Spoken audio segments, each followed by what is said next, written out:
আপনাদের সবাইকে স্বাগত জানাই মাহাত ক্রিয়েশনের আরেকটি নতুন ব্লগে। আজ আমরা যাচ্ছি এমন এক জায়গায় যেটি শুধু কলকাতার নয়, গোটা ভারতের এক ঐতিহাসিক পরিচয় বহন করে, ভিক্টোরিয়া মেমোরিয়াল। এটি 1906 সালে লর্ড কার্জনের উদ্যোগে শুরু হয় এই স্মৃতিস্তম্ভের নির্মাণ।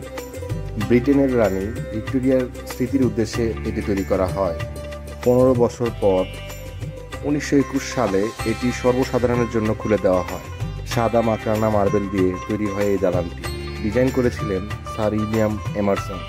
ভিক্টোরিয়া মেমোরিয়াল শুধু একটি সৌন্দর্যের নিদর্শন নয়, এটি নির্মাণের পিছনে রয়েছে গভীর পলিটিক্যাল মেসেজ, যার মাধ্যমে ভারতের উপমহাদেশে ব্রিটিশ শাসনের প্রভাব ও শক্তি দেখানো হতো।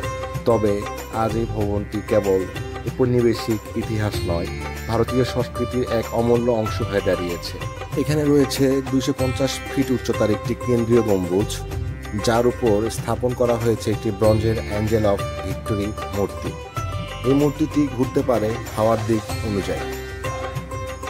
ভিক্টোরিয়া মেমোরিয়ালের ভিতরে আছে একটি বিশাল জাদুঘর, যেখানে আপনি দেখতে পাবেন রানী ভিক্টোরিয়ার চিঠি, পেইন্টিংস, ব্রিটিশ আমলের মানচিত্র, অস্ত্রশস্ত্র, পোশাক এবং আরও নানা দুর্লভ সংগ্রহ।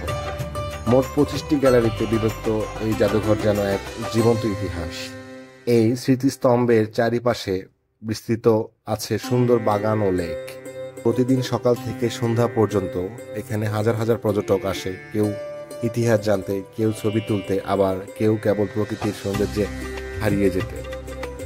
আপনি কি জানেন, ভিক্টোরিয়া মেমোরিয়াল নির্মাণে খরচ হয়েছিল প্রায় 10.5 মিলিয়ন ভারতীয় রুপি। এই প্রকল্পের জন্য অর্থ সংগ্রহ করা হয়েছিল পুরো ব্রিটিশ ভারত জুড়ে জনগণের কাছ থেকে।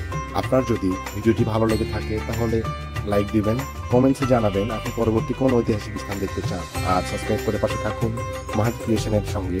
পরবর্তী ভিডিওতে আবার দেখা হবে নতুন গন্তব্যে, নতুন অভিজ্ঞতা আর নতুন ইতিহাস নিয়ে।